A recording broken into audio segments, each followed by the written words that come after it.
Previous videos से बहुत ही ज़्यादा डिफरेंट है और ये बहुत ज़्यादा इंटरेस्टिंग होने वाली है उन लोगों के लिए और उन बच्चों के लिए जो साइंस में बहुत ज़्यादा इंटरेस्ट रखते हैं।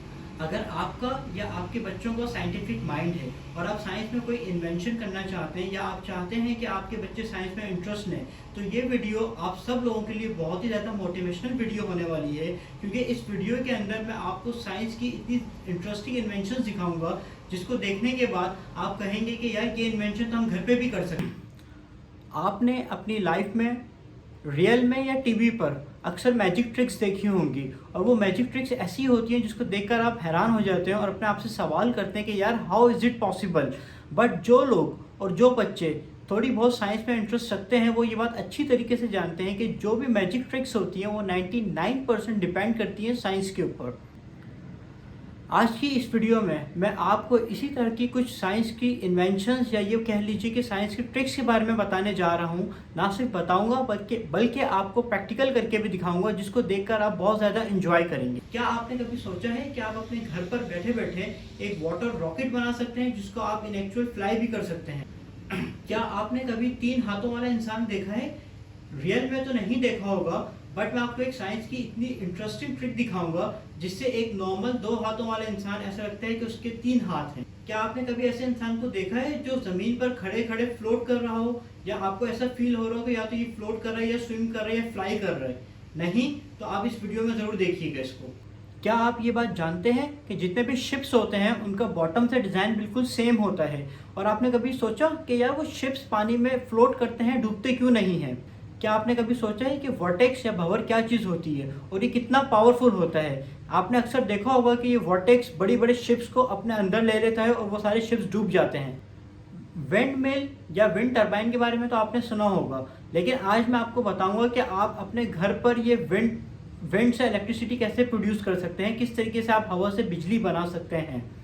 क्या आपको पता है कि हमारे सोलर सिस्टम के अंदर सबसे छोटा और सबसे बड़ा प्लैनेट कौन सा है? क्या आप जानते हैं कि जो साउंड हम प्रोड्यूस करते हैं उसके अंदर एनर्जी होती है, और जो साउंड वेव जो होती हैं जिसके अंदर एनर्जी होती है उससे क्या क्या काम हो सकते हैं, किस तरीके से वो रिएक्ट करती हैं? इन सारे सवालात के जवाबात और उनका प्रैक्टिकल एक्सपेरिमेंट आपको इस वीडियो में देखने को मिलेगा। बट उससे पहले आपसे एक रिक्वेस्ट है कि अगर अभी तक आपने ये चैनल सब्सक्राइब नहीं करा है तो प्लीज़ इस चैनल को सब्सक्राइब कर दें, और अगर सब्सक्राइब कर दिया है तो इस वीडियो को लाइक करिए और अपने फ्रेंड्स एंड फैमिली के साथ शेयर करें। डॉक्टर मोहम्मद अवैस है। डॉक्टर साहब, मुझे ये बताएं अवैस साहब कि यहाँ पे नॉर्मल हम देख रहे हैं कि साइंस से रिलेटेड बहुत सारी चीज़ें हैं, तो इसका क्या पर्पस है?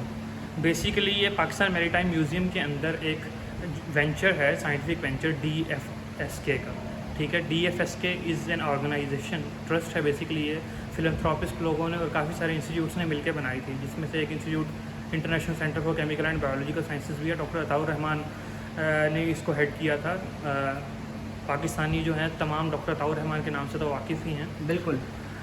तो इसका बेसिकली मकसद ये था यहाँ पे शुरू करने का कि यहाँ पे लोग आते हैं और लोग आके यहाँ पे म्यूज़ियम के लिए आते हैं, तो ताकि बच्चों को मुतारिफ़ करवाया जा सके साइंस से। छोटी ही उम्र में 8 से 15 साल के लोगों के लिए बेसिकली ये वेंचर शुरू हुआ था, ताकि छोटी ही उम्र में जो बच्चे हैं उनको आइडिया हो सके साइंस क्या है, उनका इंटरेस्ट डेवलप किया जा सके साइंस के अंदर। तो गाइस, जिस तरह देख रहे हैं कि यहाँ पे इन्होंने ये छोटी सी अपनी वो बनाई हुई है लोगों का इंटरेस्ट क्रिएट करने के लिए, कि जो बच्चे नॉर्मल यहाँ पर आके विजिट करते हैं तो उनको अवेयर करें, साइंस की इन्फॉर्मेशन दें, और कुछ यहाँ पे छोटे एक्सपेरिमेंट्स करे हुए हैं जिससे लोगों का इंटरेस्ट क्रिएट होता है साइंस के अंदर। ये देखिए, ये एक पूरा सोलर सिस्टम इन्होंने यहाँ पे बनाया हुआ है, और उसके बाद ये नीचे आप देखें जितने भी हमारे प्लैनेट्स हैं उनका उन्होंने बेसिकली बात ये है कि अगर हम किसी भी एक को स्केल मान लें, जैसे अगर हम नेपच्यून को ही स्केल मान लें, तो बाकी जितने प्लैनेट्स का साइज इस वक्त है ये रिलेटिव है। मतलब यानी कि अगर अर्थ देखी जाए इसके मुकाबले, जैसे अगर सैटर्न देखा जाए इसके मुकाबले में, तो ये इसका ओरिजिनल साइज इतने ही टाइम ज़्यादा होगा। इसी तरह जुपिटर का ये कंपैरेबल है, मतलब इनके साइज़ का डिफरेंस नहीं है। लेकिन अगर मार्स को देखें आप इनके मुकाबले में, तो मार्स बहुत ज़्यादा छोटा है। ये जो स्केलिंग है बेसिकली ये ओरिजिनल की बेस पे स्केलिंग की गई। यानी कि जो प्लैनेट्स हैं उसमें सबसे ज़्यादा छोटे जो 2 प्लैनेट्स हैं वो अर्थ है और ये मार्स है, और सबसे ज़्यादा मरकरी। सबसे ज़्यादा छोटा मरकरी है, उसके बाद वेनस है, फिर मार्स है। सबसे छोटा जो जितने भी प्लैनेट्स हैं हमारे, सबसे छोटा प्लैनेट इसमें मरकरी है, देन फिर वेनस है, फिर मार्स एंड देन फिर अर्थ है। ठीक है, यानी कि यहाँ पे पूरा एक एक्चुअल मॉडल बनाया हुआ है इसका प्लैनेट्स का हमारे, और उसका एक्चुअल डिस्टेंस कितना है, सब कुछ वो साइज और डिस्टेंस बताया है एक्चुअली। उसके बाद ये जो बेसिकली हैं 3 सेटेलाइट्स हैं पाकिस्तान की, ठीक है, वो बदर बी है। एक मिनट, ये बड़े काम की चीज़ है। पाकिस्तान की बेसिकली इस वक्त 4 सेटेलाइट्स हैं, लेकिन हमारे पास 3 मॉडल है। एक अभी पाकिस्तान ने हाल ही में लॉन्च किए, तो इसीलिए चौथे का मॉडल हमारे पास नहीं है, ठीक है। 3 मॉडल्स हमारे पास अवेलेबल है। ये बदर बी है, ये बदर बी है, सबसे लास्ट में जो लॉन्च। ये पाकसेट 1R सेटेलाइट है, ओके, और ये बदर 1 सेटेलाइट है। सबसे पहली सेटेलाइट पाकिस्तान ने ये लॉन्च की थी।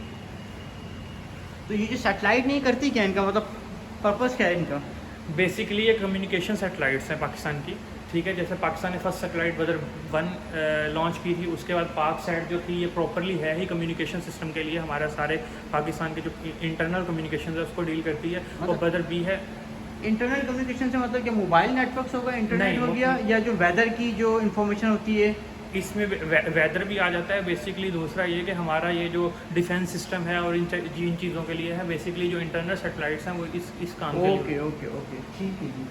और ये कुछ मॉडल आपने बनाया हुआ है, सुपाल्को का कुछ मॉडल है ये तो एक बच्चों के लिए था कि आप कैसे एक रॉकेट डिज़ाइन कर सकते हैं और उसको उड़ा भी सकते हैं वाटर रॉकेट को। वाटर रॉकेट जी, इसका कोई मैनुअल है आपके पास? अमान थोड़ा साइड में है। इसके अंदर ही तमाम स्टेप्स दिए गए हैं, ठीक है, कि आप उसको मतलब ये बॉटल से बनाया गया है। एक मॉडल है, ये बच्चों के लिए ही था प्रॉपर, ताकि उनको बना के हमने यहाँ रखे हैं दिखाने के लिए कि आप ऐसा डिज़ाइन कर सकते हैं। अगर हमारे पास कोई टाइम देगा तो हम उसे सिखाएंगे। गाइस ये देखें आप, ये बड़ी इंटरेस्टिंग चीज़ है। यहाँ पे इन्होंने एक मॉडल बनाया हुआ है रॉकेट का, कि ये आपको बताएंगे कि ये बॉटल से, जो प्लास्टिक बॉटल होती है हमारी वाटर बॉटल, उससे उन्होंने ये मॉडल बनाया हुआ है रॉकेट का। और अगर किसी के पास टाइम हो वो यहाँ पर आए तो आपको बताएंगे कि किस तरीके से आप ये मॉडल अपने घर में बना सकते हैं और इसको ये फ्लाई भी कर सकते हैं। कोई इंटरेस्टेड है इसको सीखने में तो आप यहाँ पे ज़रूर आ सकते हैं। ये डॉक्टर अवेज हैं, ये आपको बताएंगे कि इसको आप घर पे अपने किस तरीके से बना सकते हैं और किस तरीके से इसको फ्लाई कर सकते हैं। ये विंड मिल है,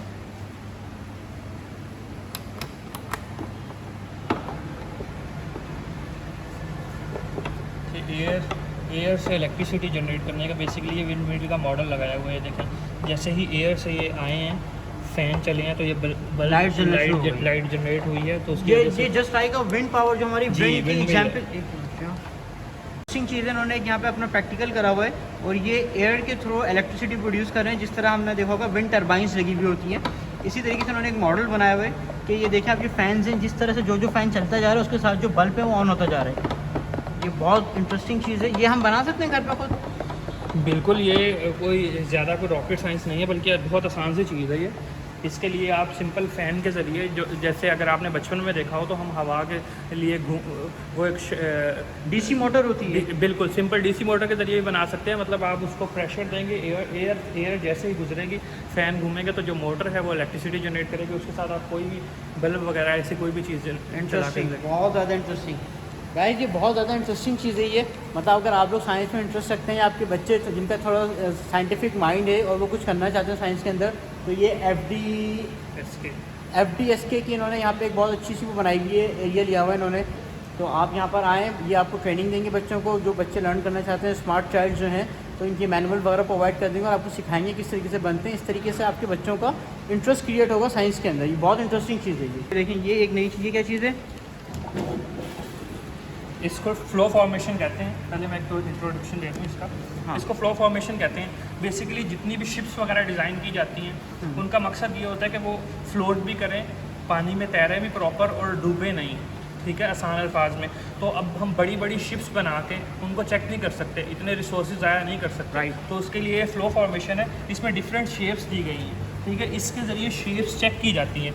जैसे ये मल्टीपल शेप्स हैं, ठीक है। अब हमने इसमें देखना होता है कि टर्बुलेंस और रेजिस्टेंस कितनी आ रही है वाटर की, ठीक है, ताकि ये जो शेप है ये पानी पे ठहरेगी भी, चलेगी भी या डूब जाएगी। तो इन सब शेप्स में अगर आप देखें कि ये शेप जो है, अगर आप देखें वाटर का फ्लो मेंटेन नहीं कर पा रही है, ठीक है, बहुत ज़्यादा रेजिस्टेंस है, तो ये वैसे ही नहीं, आगे ही नहीं चल पाएगी, ठीक है। उसके बाद ये शेप अगर देखें तो बिल्कुल ये जो है वो रेक्टेंगुलर शेप में है, लेकिन अगर इसका बैक साइड पे देखें तो ये पीछे से मतलब वाटर रेजिस्टेंस काट रही है, पानी को ऐसा लग रहा है काट रही है, तो ये आगे मूव कर सकती है, बिल्कुल कर सकती है, लेकिन ये सस्टेन नहीं करेगी। अगर इसकी बजाय आप ये शेप देखें, अगर आप देखें तो ये वैसे भी हमारी शिप्स जितनी भी हैं वो इस शेप की होती हैं। इसमें अगर आप देखें तो ये देखें, ये यहाँ से वाटर ले रही है, उसके बाद फिर यहाँ पे आके, मतलब ये इतनी ज़्यादा स्ट्रीम लाइन है, इसके लिए मूव करना मुश्किल है, इसके मुकाबले में। Right. ये बहुत आसानी से बड़ी फास्टली मूव करेगी और सस्टेन भी करेगी। राइट तो भाई ये बड़ी इंटरेस्टिंग बात इन्होंने बताई है कि नॉर्मली हम लोग ये सोचते हैं कि जो शिप होता है, शिप का साइज हमेशा इस तरह जो शेप आपको दिखाया है इस शेप का क्यों होता है, तो उसका रीज़न ये होता है कि आज आपको साइंटिफिक आंसर इसका मिल रहा है। और जिस तरह की शेप्स आपको दिखाएं कि देखिए ये 6 शेप्स यहाँ पे रखे हुए हैं, ये शेप्स, ठीक है। अगर डिफरेंट शेप्स हैं लेकिन कोई भी शेप मतलब पूरा फ्लोट नहीं कर सकता, वो कुछ ना कुछ फेल हो रहा है। तो ये जो शेप है सबसे आइडियल शेप है, इसीलिए यही वजह है कि सारे शेप्स जो हैं इसी शेप में होते हैं। ये बेसिकली एंटी ग्रेविटी मिरर है जी, ठीक है। इसका फंक्शन जो है वो मैं आपको डिमॉन्स्ट्रेट करके दिखा देता हूँ, अभी आप देखेंगे ऐसे लगेगा जैसे ये अब आया शॉर्ट क्लिप काट के जी। आप मिरर के अंदर देखें, ठीक है। अभी इस वक्त ऐसे है, आपको मेरे दोनों हाथ मिल रहे हैं, हमारा लेकिन मेरा एक ही हाथ है। अच्छा, ये आपका एक हाथ है ये, जी, लेकिन ऐसा लग रहा है मिरर में कि 2 हाथ हैं आपके। दोनों ये हाथ मिल रहे हैं। तो ये क्या है, इसका रीज़न ये क्या है? इसको मिररली विंडो कहते हैं। बस ये साइंटिफिक ही है इसकी एक्सप्लेनेशन। ये सिर्फ इसीलिए बच्चों के लिए है ताकि उनको थोड़ा सा इंटरेस्ट डेवलप किया जा सके इसके अंदर। ये जो मैं कैमरे में देख रहा हूँ तो ये आपके 2 हाथ हैं, ठीक है, और आपका इन एक्चुअल सेकंड हैंड ये रहा। जी भाई ये भी बड़ी इंटरेस्टिंग चीज़ है कि आप अपना जिनका सेकंड हैंड देखेंगे ऊपर है, और अब मैं आपको दिखाता हूँ मिरर के अंदर तो इनके 2 हाथ घूम रहे हैं। ये बड़ी भी एक साइंटिफिक तरीके से मिरर बनाया गया है, तो ये भी बड़ी अच्छी इंटरेस्टिंग चीज़ है ये बहुत ज़्यादा। बेसिकली साउंड वेव्स के ज़रिए हम दिखाते हैं कि साउंड वेव एनर्जी रखती हैं और साउंड वेव हलचल भी पैदा करती हैं। ये वाटर कॉलम्स हैं मल्टीपल, तो ये ऑर्केस्ट्रा है। इसके ज़रिए जैसे ही साउंड वेव प्रोड्यूस होती हैं तो यहाँ पे विजुअलाइजेशन उसकी होती है, वाटर की मूवमेंट होती है कि साउंड वेव हैं, एनर्जी रखती हैं, साउंड प्रोड्यूस हो रहा है। एक्सीलेंट, बहुत ज़बरदस्त। देखिए गाइस, ये वॉटेक्स है, ये जो पानी में जिस तरीके से भंवर बनते हैं और जो शिप्स पूरे डिस्ट्रॉय हो जाते हैं उसको साइंटिफिकली इन्होंने करके दिखाया हुआ है कि अभी देखें इसकी स्पीड किस तरीके से स्लोली ऊपर आता जा रही है। ये रीज़न होता है जो नॉर्मली शिप डिस्ट्रॉय होते हैं, पानी में डूब जाते हैं, ये उसका रीज़न होता है। आप इसको देख लें कितनी स्पीड से, पानी की स्पीड आप देखें, ये कितनी स्पीड से भंवर बन रहा है और ये ऊपर आ रही है। ये भी यहाँ पर मौजूद है। थैंक यू डॉक्टर अवैस, आपने अपना बहुत ज़्यादा टाइम दिया और आपने बहुत इंटरेस्टिंग चीज़ें हमको बताई। Thank you so much, thank you. Guys आप आके ज़रूर इसको विज़िट करिएगा, वो बच्चों के लिए बहुत ज़्यादा इंटरेस्टिंग चीज़ है ये, और जिनमें शौक़ है साइंस में कुछ करने का तो उनके लिए बहुत ज़्यादा मोटिवेशनल ये जगह है। ज़रूर आप इधर आके विज़िट करिएगा। थैंक यू, अल्लाह हाफ़िज़।